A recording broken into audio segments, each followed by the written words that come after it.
peligroso.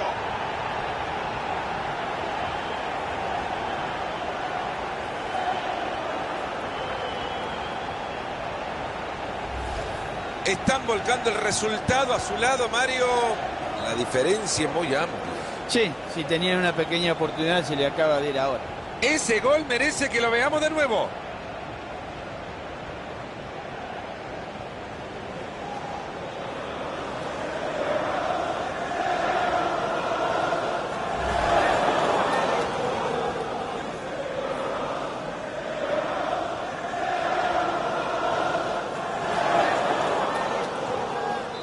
Así como va este partido, muchachos, yo no sé si quieren seguir jugando lo que queda.